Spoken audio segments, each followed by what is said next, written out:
Good morning. Good morning, good morning. My technology actually worked today. It's a miracle. Um,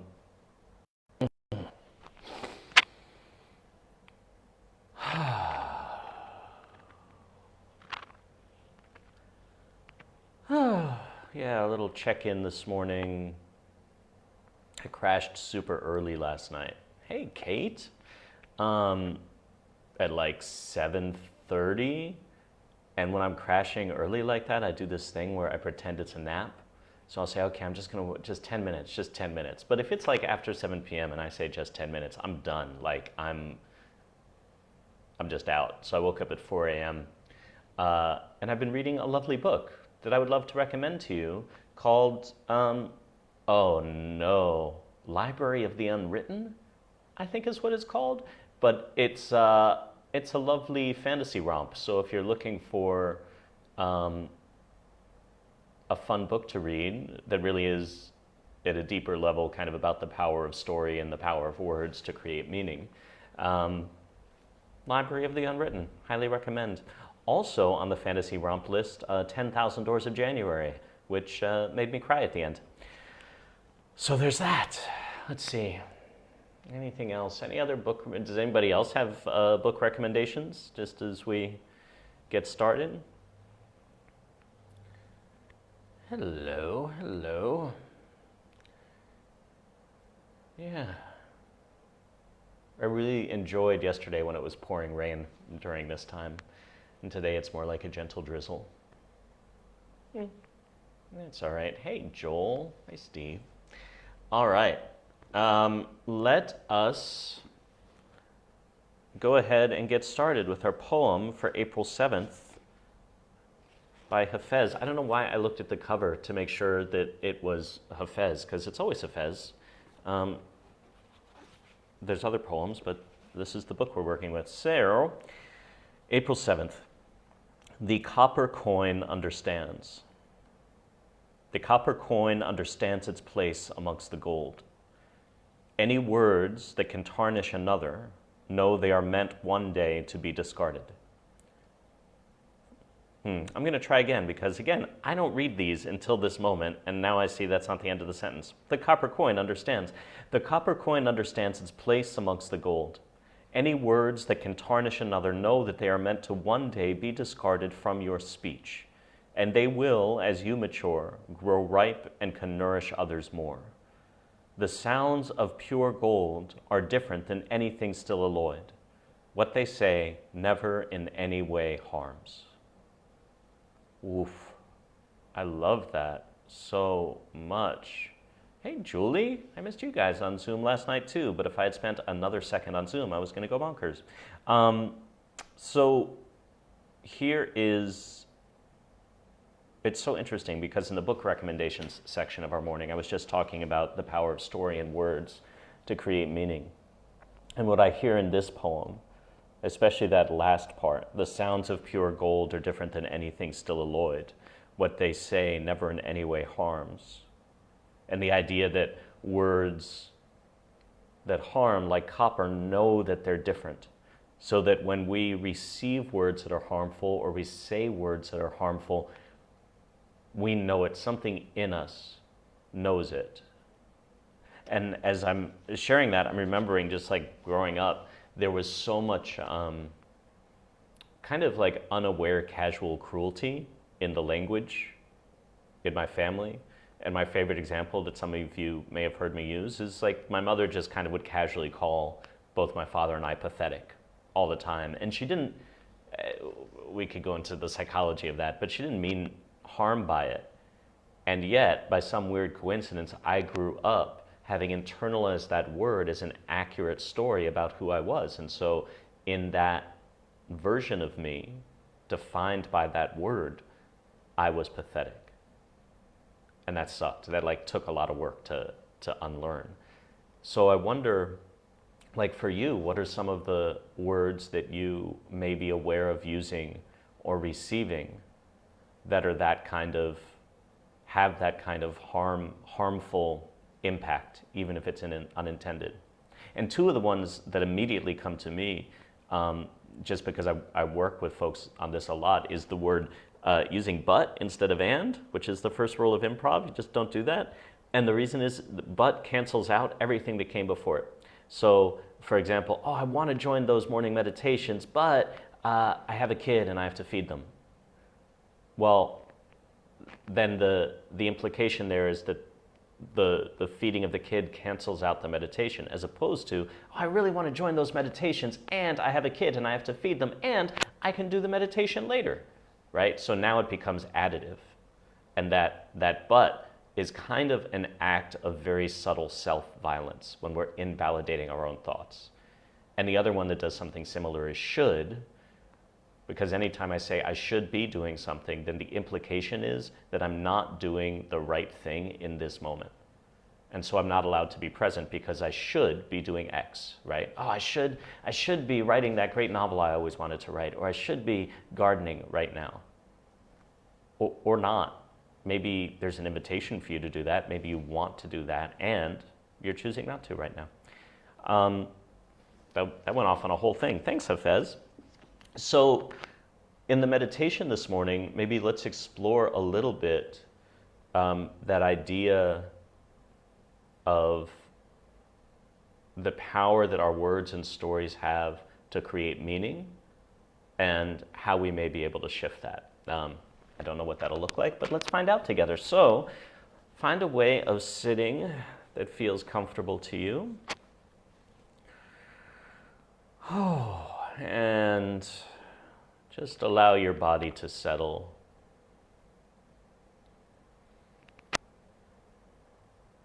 And we'll bring some gentle awareness to the breath.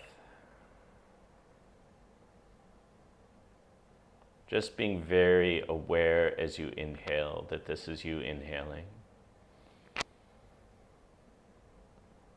And very aware as you exhale that this is you exhaling.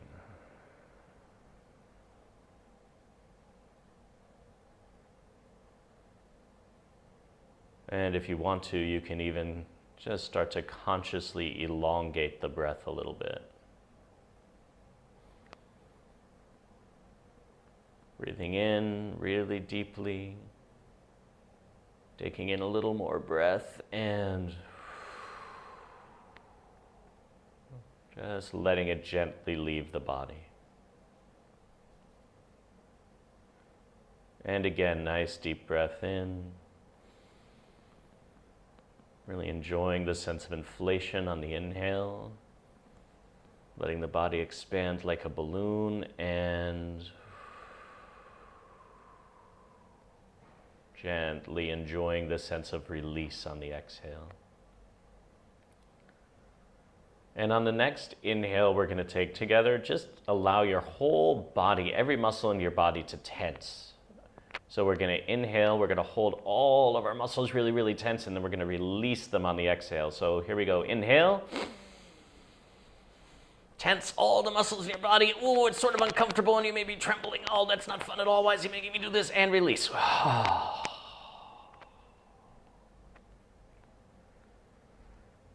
And just allow your breathing to go to a more normal place, and we'll bring some attention to the body. And we'll invite gravity to work on us a little bit more, really inviting us down towards the earth. Allowing your hips to maybe drop a little bit more towards the ground. Feeling the gentle weight of your shoulders. And as your shoulders pull down towards the earth, you may be able to feel your head pop up a little bit. You may be able to feel your head on top of your neck a little bit differently.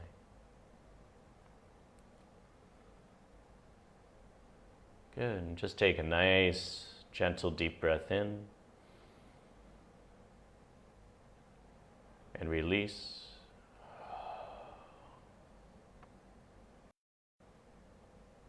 Now I'll invite us to connect with the moment where something we said, in a specific moment where something we said, or words that we used, caused harm to someone. Connecting with a moment where the words that you used caused harm.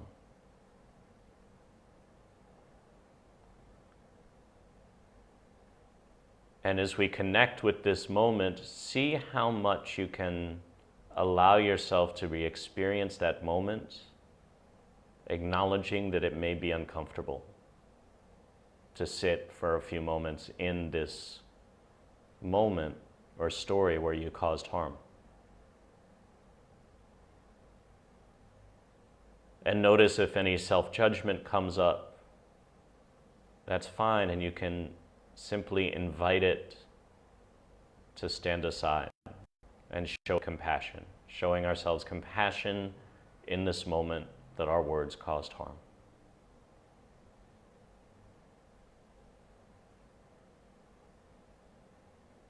And staying really gently connected with your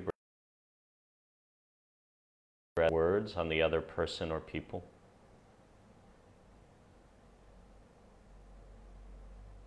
See if you can connect with the essence of the harm that was caused in that moment, that your words caused in that moment.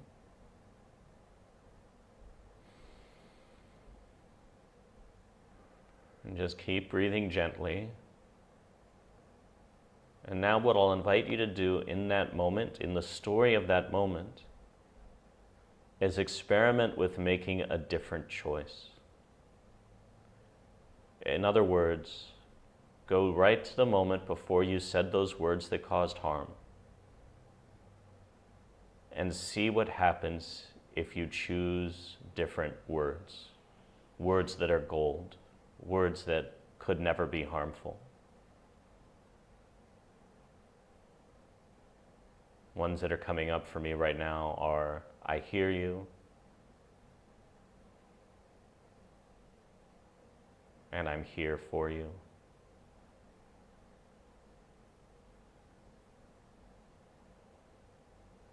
And as I'm playing with this, I'm also tracking how my body is shifting as I allow those new words, just in the story of this moment, to land.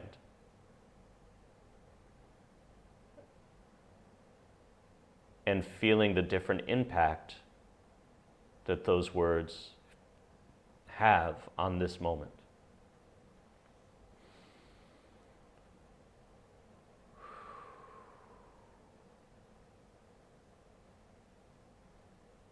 And as I'm tracking this, I'm feeling my shoulders relax and my chest open a little bit. So let's just breathe into that revised version of this moment, where the words we used maybe didn't just not cause harm, maybe they actually helped and contributed to healing. So just take a nice deep breath into that and release.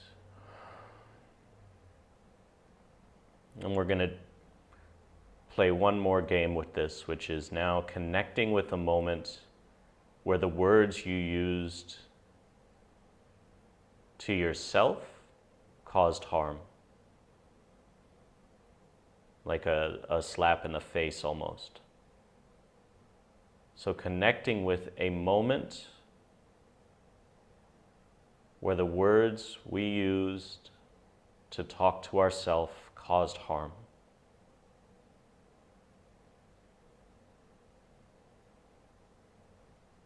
And again, staying gently connected to the breath as we explore this can be really helpful, because it can get easy to get drawn into self-judgment and recrimination as we connect with this moment. And there may be several moments coming up for you.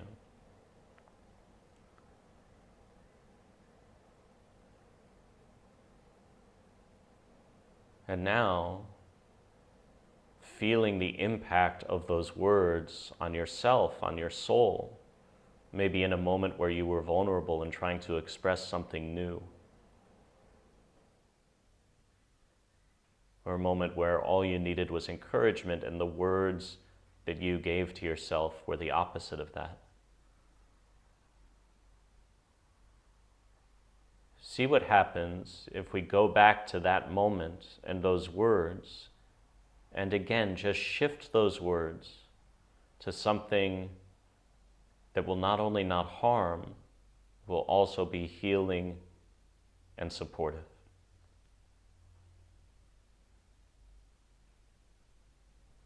And notice how that moment shifts through this exploration.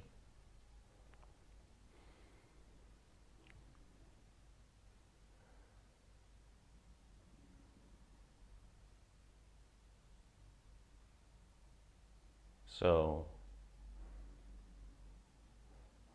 there's actually some grief coming up for me as I do this, knowing that I've always had the power to shift that language.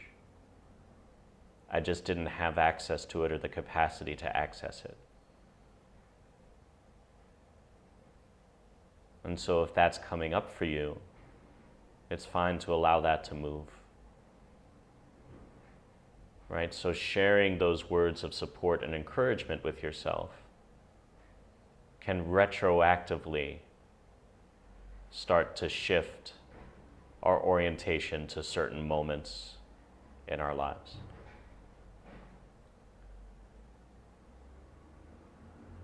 And knowing that we can always come back to play with that and explore it, I'll just gently bring us back to the breath.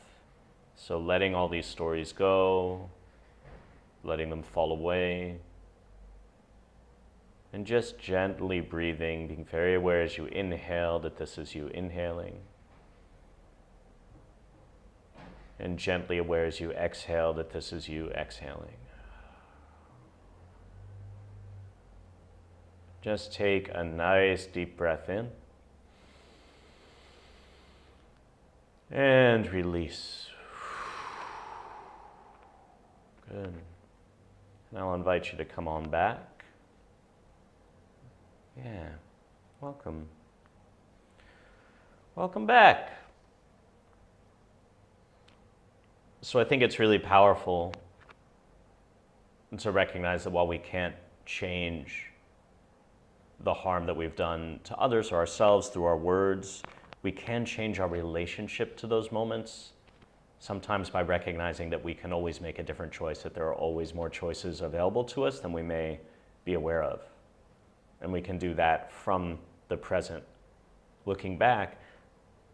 And sometimes by doing that, we can shift our story of that moment or any judgment or shame we've held around it. And that's just through the words, just through realizing that different words could have had a different effect and really allowing ourselves to feel into that. So the question that I'm going to carry into the the archetype cards today is where can I find more gold in my words? Where can I find more language that is generative and life-giving and healing, and move further away from that language that is copper, is maybe harmful in ways that are not always intended. Oh, this is rich, especially given the story I told earlier about some of the language my mother used, but this is the mother archetype. So the archetype we'll explore today is the mother, which is one of the primary archetypes. And I don't believe that I've ever worked with one this before. It's never come up for me, so we're all here at a very momentous time. All right, so the mother, and the question I held was around finding more language of love and generative energy. But you can hold whatever question you'd like as we explore this one. So the mother,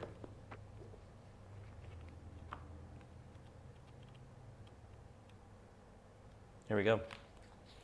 The mother, the great mother, the feminine, the source. We begin our archetypal story with the mother's love. Through her sensual, fertile, and life-giving energy, all creation takes form. Regardless of our birth story, each of our hearts beat for the first time in the warm womb of the mother, where she offered resources from her body for the building of our own. Yet her tale is not so simple, as the mother, especially on the earthly plane, contains both light and dark aspects of the feminine.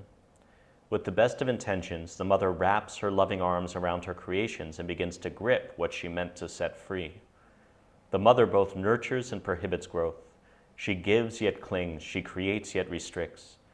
Amid this complex energy, the mother holds the key to the eternal challenge of love. When light, glowing, generative, creative, and nurturing. When dark, dim, exhausted, controlling, and limiting.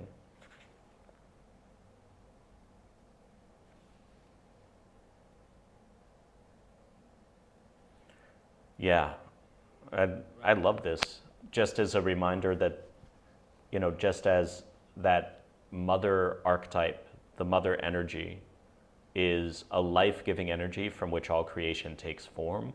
In the same way, when we channel that energy into our words and into the stories that we tell and live in the world, it can be life-giving.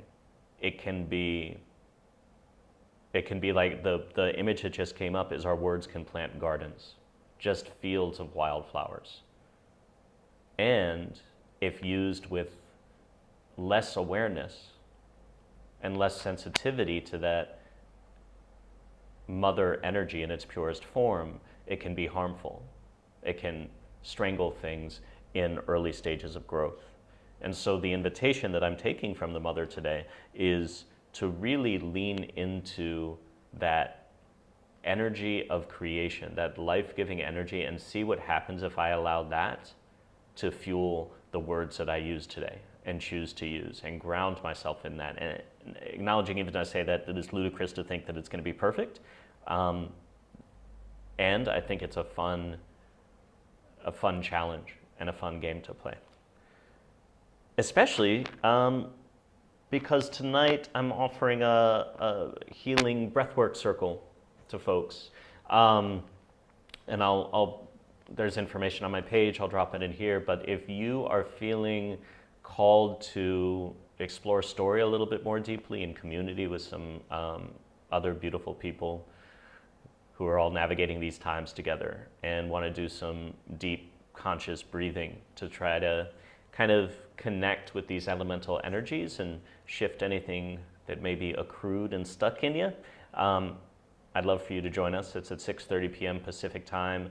If finances are a little bit tight right now, no worries, just message me and I'll send you a comp code. No questions asked. Things are tough right now. I think we're all feeling it, so I'd love to be able to be of support. So thank you so much for being here. We'll be back tomorrow at 7:30 a.m. Pacific time, and I hope you have a really, really beautiful day, and to see you soon. Thank you. Bye.